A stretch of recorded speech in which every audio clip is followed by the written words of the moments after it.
नमस्कार, मैं प्रोफेसर सतीश चंद्र झा अपने चैनल में आपका पुनः स्वागत करते हैं। जीवन में उतार चढ़ाव, संघर्ष और फिर विश्राम, ये तो चलते ही रहते हैं। कभी तो जिंदगी बड़े आराम से राजमार्ग पर चलते हुए हम अपने सफर को पूरा करते हैं और कभी जिंदगी के सफर में इस तरह के रास्ते मिल जाते हैं जिसमें अपना संतुलन कायम करने में अनेक प्रकार से कठिनाई उत्पन्न होती है। प्रत्येक घटनाओं का कुछ न कुछ कारण होता है।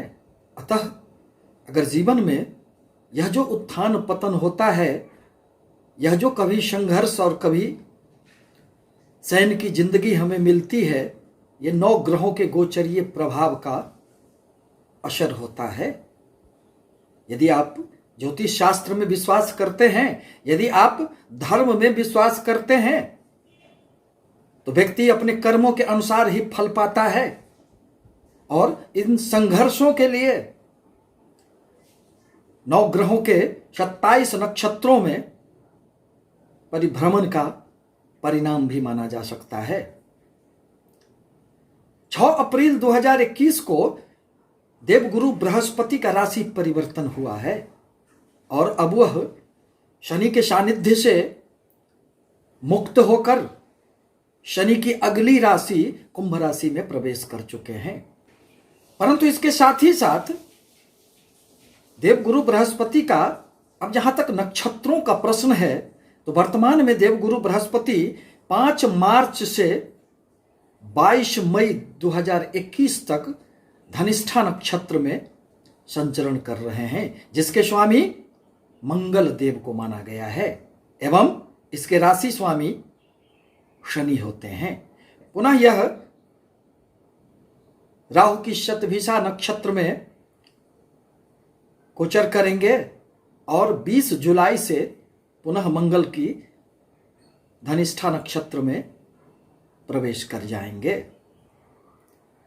धनिष्ठा का अर्थ होता है धनवान। 27 नक्षत्रों में 23वें स्थान पर यह जो धनिष्ठा नक्षत्र है, यह अति शुभ नक्षत्र के श्रेणी में इसे स्थान प्राप्त हुआ है। इसमें जन्मे हुए लोग अत्यधिक प्रतिभा संपन्न व्यक्ति होते हैं। इसे श्रविष्ठा भी कहते हैं, जिसका अर्थ होता है अति विशिष्ट। इसके देवता वसु तथा ढोल बांसुरी इसके प्रतीक चिन्ह माने गए हैं। दरअसल देवगुरु एवं मंगल में मित्रता मानी गई है और देवगुरु एकमात्र ऐसे ग्रह हैं जिनका जीवन में व्यापक प्रभाव देखा जा सकता है।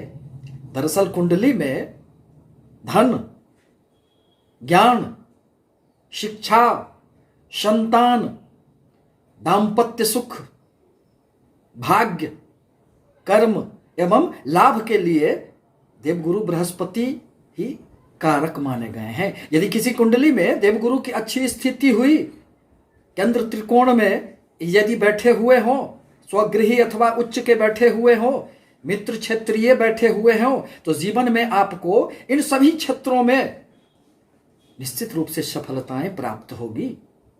परंतु यदि देवगुरु की अच्छी स्थिति न होगी तो फिर जीवन में आपके संघर्ष बढ़ जाएंगे। शिक्षा के अनुरूप आपको नौकरी में भी परेशानी उत्पन्न हो जाएगी। वृषभ राशि के लिए मंगल 7म स्थान एवं 12 स्थान के स्वामी बनते हैं। अतः मंगल आपके लिए तो बहुत अधिक शुभ नहीं कहे जा सकते, परंतु देवगुरु के गोचर करने से अब जहां तक 7म भाव एवं 12 दोनों भाव आपके जागृत हो जाएंगे। दरअसल कुंडली का 7म भाव व्यापार, पति पत्नी के रिश्ते, वैवाहिक स्थिति, साझेदारी का व्यापार, किसी भी प्रकार की व्यापारिक योजनाएं अथवा मंत्रणा करने की जो एक शक्ति होती है, इसी भाव से देखा जाता है। अतः देवगुरु के प्रभाव से इस अवधि में 22 मई तक आपके व्यापार में खूब उन्नति होंगे। किसी भी प्रकार की यदि साझेदारी के व्यापार में आप संलग्न हैं तो उसमें बाहरी स्थानों से आपका संपर्क स्थापित होगा और लाभ की स्थिति बनेगी।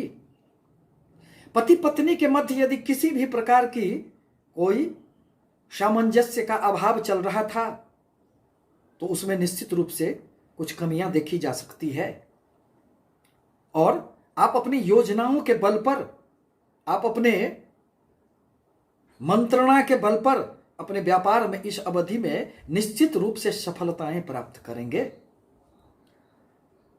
द्वादश स्थान के कारण इस अवधि में आपके खर्चे भी खूब होंगे।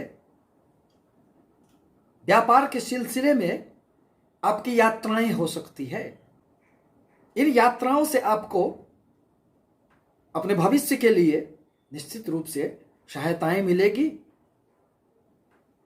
इस प्रकार कहा जा सकता है कि देवगुरु बृहस्पति का धनिष्ठा नक्षत्र में संचरण करने से आपके लिए शुभ अशुभ दोनों तरह के प्रभाव उत्पन्न होंगे। जहां एक तरफ आपके व्यापार में वृद्धि होंगे, वहीं दूसरे तरफ कुछ खर्च की अधिकता रहने से आपके जीवन में कुछ परेशानियों का भाव उत्पन्न हो सकता है। जहां तक राशियों का प्रश्न है तो देवगुरु बृहस्पति 6 अप्रैल 2021 को आपके कर्म स्थान में संचरण कर चुके हैं। अतः आपके कर्म क्षेत्र में निश्चित रूप से सफलताएं प्राप्त होगी। यदि किसी भी प्रकार की रुकावटें चल रही थी, आपके नौकरी, आपके व्यवसाय में यदि रुकावटें चल रही थी, अब तो देवगुरु के प्रभाव से उसमें हर प्रकार की विघ्न बाधाएं समाप्त होगी और उन्नति के मार्ग प्रशस्त होंगे। आपसे निवेदन है कि हमारे चैनल को लाइक करें, सब्सक्राइब करें, ताकि मैं अपने विचारों से आपको निश्चित रूप से अवगत कराता रहूं। धन्यवाद।